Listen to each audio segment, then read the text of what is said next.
Irmãos e irmãs, amigos e amigas, vamos a mais uma liturgia da palavra, momento de fé, de introspecção, de meditação, que você acompanha no canal no YouTube Paulo Roberto Maciel, no blog repórterpaulomaciel.blogspot.com e na rede social facebook.com/Paulo Maciel da Rádio.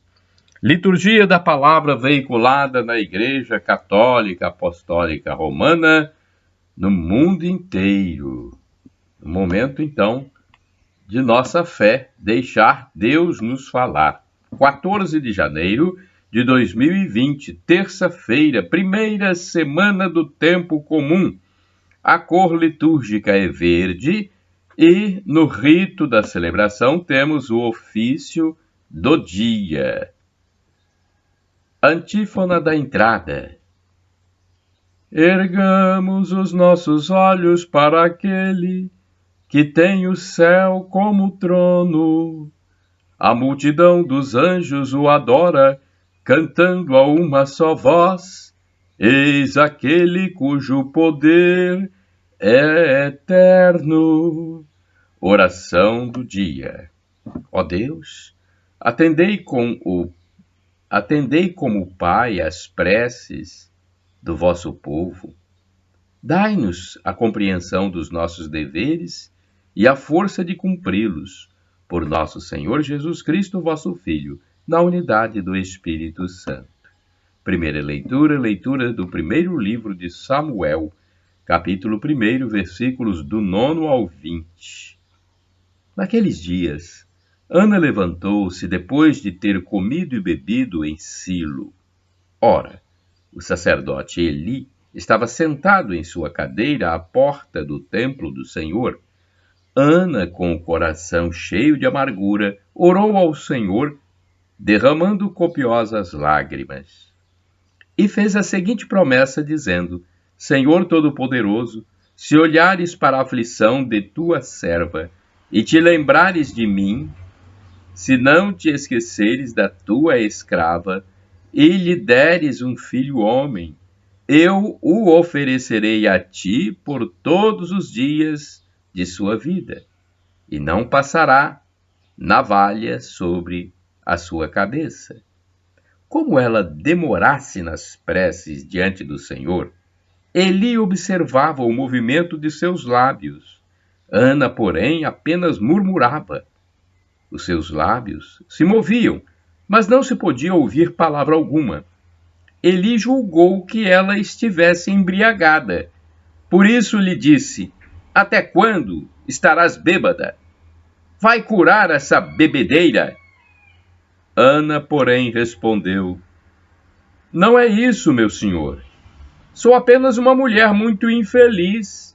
Não bebi vinho, nem outra coisa que possa embebedar, mas desafoguei a minha alma na presença do Senhor. Não julgues a tua serva como uma mulher perdida, pois foi pelo excesso da minha dor e da minha aflição que falei até agora. Eli então lhe disse: Vai em paz, e que o Deus de Israel te conceda o que lhe pediste. Ela respondeu: Que tua serva encontre graça diante dos teus olhos. E a mulher foi embora. Comeu e o seu semblante não era mais o mesmo. Na manhã seguinte, ela e seu marido levantaram-se muito cedo e, depois de terem adorado o Senhor, voltaram para sua casa em Ramá. Eucana uniu-se a Ana, sua mulher, e o Senhor lembrou-se dela. Ana concebeu e, no devido tempo, deu à luz um filho e chamou-o Samuel. Porque, disse ela, eu o pedi ao Senhor. Palavra do Senhor, graças a Deus. Salmo responsorial. O salmo responsorial é retirado do primeiro livro de Samuel, capítulo 2, versículos 1º, 4º ao 5º, 6º ao 7º, 8º A, B, C, D, refrão 1º A. Meu coração se alegrou em Deus, meu Salvador. Todos repitamos. Meu coração se alegrou em Deus, meu Salvador. Exulta no Senhor meu coração, e se eleva a minha fronte no meu Deus. Minha boca desafia os meus rivais, porque me alegro com a vossa salvação. Meu coração se alegrou em Deus, meu Salvador. O arco dos fortes foi dobrado, foi quebrado, mas os fracos se vestiram de vigor. Os saciados se empregaram por um pão, mas os pobres e os famintos se fartaram. Muitas vezes deu à luz a que era estéril, mas a mãe de muitos filhos definhou. Meu coração se alegrou em Deus, meu Salvador. É o Senhor quem dá a morte e dá a vida, faz descer a sepultura e faz voltar. É o Senhor quem fez o pobre e fez o rico. É o Senhor quem nos humilha e nos exalta. Meu coração se alegrou em Deus, meu Salvador. O Senhor ergue do pó o homem fraco, e do lixo ele retira o indigente, para fazê-lo assentar-se com os nobres, num lugar de muita honra e distinção. Meu coração se alegrou em Deus, meu Salvador. Repitamos! Meu coração se alegrou em Deus, meu Salvador. Aclamação ao Santo Evangelho. Aleluia, aleluia, aleluia, aleluia, aleluia, aleluia, aleluia, aleluia. Acolhei a palavra de Deus, não como palavra humana, mas como mensagem de Deus, o que ela é em verdade. Trecho da primeira carta de São Paulo aos Tessalonicenses, capítulo 2, versículo 13. Aleluia, aleluia, aleluia, aleluia, aleluia, aleluia, aleluia, aleluia. Evangelho de Jesus Cristo segundo São Marcos, capítulo 1, versículos de 21b a 28. O Senhor esteja convosco. Ele está no meio de nós. Proclamação do Evangelho de Jesus Cristo segundo São Marcos. Glória a vós, Senhor. Pelo sinal da Santa Cruz, livra-nos Deus, nosso Senhor, dos nossos inimigos. Estando com seus discípulos em Cafarnaum, Jesus, num dia de sábado, entrou na sinagoga e começou a ensinar. Todos ficavam admirados com o seu ensinamento, pois ensinava como quem tem autoridade, não como os mestres da lei. Estava então na sinagoga um homem possuído por um espírito mau. Ele gritou: Que queres de nós, Jesus Nazareno? Vieste para nos destruir? Eu sei quem tu és o Santo de Deus. Jesus o intimou: Cala-te e sai dele. Então, o espírito mau sacudiu o homem com violência, deu um grande grito e saiu. E todos ficaram muito espantados e perguntaram uns aos outros: Que é isso? Um ensinamento novo, dado com autoridade. Ele manda até nos espíritos maus e eles obedecem. E a fama de Jesus logo se espalhou por toda parte, em toda a região da Galileia. Palavra da salvação. Glória a vós, Senhor. Aleluia, aleluia, aleluia, aleluia, aleluia, aleluia, aleluia. Bem, agora nós vamos refletir, né? É hora da reflexão. A reflexão é sempre importante porque, às vezes, os fiéis, na sua totalidade, não compreendem o texto proclamado. Então é preciso refletir, é preciso da homilia, é preciso do comentário do sacerdote ou do presidente da celebração. Aqui nós temos um breve comentário do livro Palavra e Vida 2013, da editora Ave Maria. Jesus ensinava com autoridade, mas sua autoridade não oprimia os que o rodeavam, e sim os libertava. Sua autoridade se exercia sobre tudo o que oprimia e negava a vida às pessoas. Olha, sua autoridade se exercia sobre tudo que oprimia e negava a vida das pessoas. Consistia em abrir perspectivas, novos caminhos, novos horizontes às pessoas, para que se sentissem mais livres, mais autênticas, mais responsáveis. Jesus ajudava as pessoas a defrontar-se com sua proposta, com sua própria verdade. É essa a única forma, segundo a qual deveria ser exercida a autoridade em nossa sociedade e também, é claro, na Igreja, uma autoridade a serviço da liberdade, do bem-estar da comunidade e de cada pessoa. Então, é uma breve reflexão essa do livro Palavra e Vida. E agora nós temos uma outra completamente diferente que vem do Antônio Carlos Santini, liderança da comunidade católica Nova Aliança. O e-mail dele é santini@novaalianca.com.br. Liturgia comentada do Santini. Pôs-se a ensinar. Marcos, capítulo 1, versículos de 21b a 28. O evangelho de hoje fotografa Jesus na sinagoga de Cafarnaum.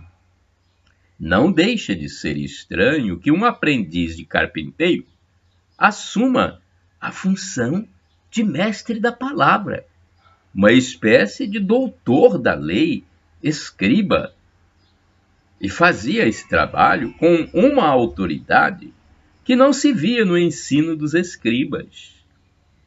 As sinagogas haviam surgido no tempo do exílio, quando, desterrados em Babilônia, no ano 597 a.C., impedidos de celebrar o culto a Iavé, no distante templo de Jerusalém, os judeus passaram a se reunir para rezar, conservar suas tradições, ler e estudar os livros da Torá e dos profetas. Um mínimo de 10 homens adultos era exigido para a abertura de uma sinagoga. Em muitos lugares, as sinagogas reuniam assembleias bastante fechadas, cujos membros eram da mesma profissão, moradores do mesmo bairro ou provenientes do mesmo lugar de origem. Não deixa de ser curioso, e aí está o dedo de Deus, que essa mesma rede de sinagogas, espalhadas por todo o Império Romano, mais de 1000 na diáspora, no tempo de Jesus, acabaria utilizada pelos primeiros pregadores cristãos para a disseminação do Evangelho. No estrado central da sinagoga, a Bimá, Jesus lê e interpreta a palavra de Deus. Manifesta-se, pois, sua missão magisterial. E é com o título de Rabi, mestre, que muitos se dirigem a ele. Quem o ouve admira-se. Até os soldados enviados para prendê-lo reconhecem sua autoridade. Jamais homem algum falou como este homem. Está lá no Evangelho de Jesus, segundo São João, capítulo 7, versículo 46. Os tempos passaram, mas Jesus permanece o único mestre que nos dirige uma palavra infalível, que os tempos não poderão apagar e relegar ao esquecimento. O céu e a terra passarão, mas minhas palavras não passarão. Mateus 24, versículo 35. Cada tempo tem seus pensadores e filósofos da moda. Eles passam e ficam nas bibliotecas, cobertos de poeira secular. Os evangelhos, onde pulsam vivas as palavras do Mestre, são traduzidos em número crescente de idiomas humanos. Quando a sombra ameaça a civilização, é neles que o homem sem rumo busca a luz para seus passos. Hoje, em nossas celebrações, quando abrimos o livro sagrado, nossos ouvidos têm acesso a palavras autênticas do Filho de Deus, o Mestre de Nazaré. Enquanto a Bíblia estiver ao nosso alcance, teremos a certeza de não estarmos sozinhos. Na palavra inspirada, o próprio Deus caminha ao nosso lado. Orai sem cessar. Espero em tuas palavras, Senhor. Salmo 119, versículo 147. Agora, temos o Santo do Dia. É uma biografia feita pelo padre Evaldo César de Souza. Padre Evaldo é missionário redentorista. Ele escreve para o site a12.com. E eu gravo estas imagens e este som para o blog repórterpaulomaciel.blogspot.com, para o canal no YouTube Paulo Roberto Maciel e a rede social facebook.com/Paulo Maciel da rádio. Da minha parte, vocês podem divulgar livremente, porque foi Jesus quem mandou: ide pelo mundo e evangelizai. O que de graça recebestes, deem também de graça. 14 de janeiro de 2019. O santo do dia é São Pedro Donders. Pedro Donders nasceu em 27 de outubro de 1809, no sul da Holanda. Pedro tinha 6 anos de idade quando sua mãe morreu e, diante dessa circunstância, precisou deixar os estudos para ajudar seu pai, já muito idoso, na renda familiar. Por causa de sua frágil saúde e da pobreza, o jovem não conseguia realizar seu sonho de ser padre. Entretanto, Pedro insistia com seu pároco até que conseguiu que o recebessem no seminário diocesano, mais como empregado do que como seminarista. No ano de 1839, o seminário foi visitado pelo prefeito apostólico de Suriname, buscando ajuda para o seu território de missão, que estava numa situação muito crítica. Apenas Pedro Donders se ofereceu. Em 5 de junho de 1841 foi ordenado sacerdote. Um ano mais tarde, chegou em Paramaribo, uma região selvagem 4 vezes maior que a Holanda. Os primeiros 14 anos foram dedicados à formação dos catequistas, das crianças, e às visitas pastorais entre os escravos das fazendas holandesas. Recebeu o encargo da pastoral dos enfermos, dedicando-se especialmente aos leprosos. Foi um homem corajoso, aliviando as dores dos doentes terminais, sem nunca reclamar do apostolado. Em 1865, chegaram os missionários redentoristas no Suriname. com a missão de continuar os trabalhos de evangelização. Padre Pedro decidiu ficar e pediu seu ingresso na congregação do Santíssimo Redentor, professando os votos em 1867. No dia 14 de janeiro de 1887, morreu de uma grave enfermidade renal. Reflexão.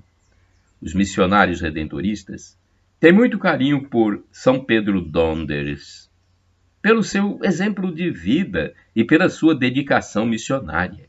Ainda hoje, existem missionários redentoristas no Suriname, inclusive um grupo de brasileiros que gastam seus dias pela redenção daquela gente mais sofrida. Oração. Rezemos, caríssimos irmãos e irmãs. Pai de amor e de bondade, que escolhestes, ao longo dos tempos, homens e mulheres para proclamar as maravilhas de vosso amor, servindo os pobres e abandonados, concedei-nos, pela intercessão do beato Pedro Donders, a paciência e a coragem de vos servir todos os dias de nossa vida. Por Cristo nosso Senhor. Amém.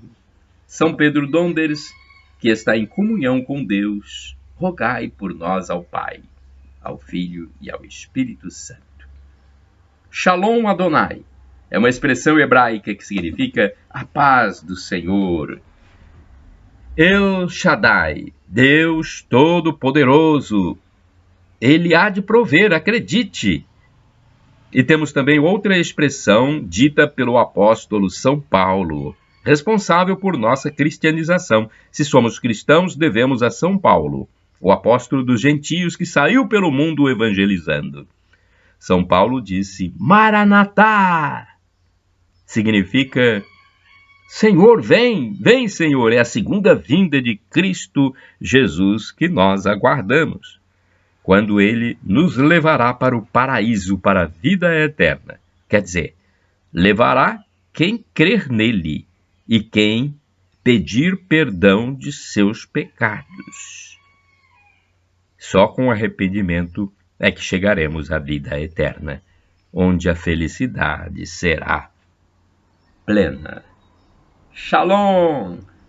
A paz, meus irmãos e irmãs!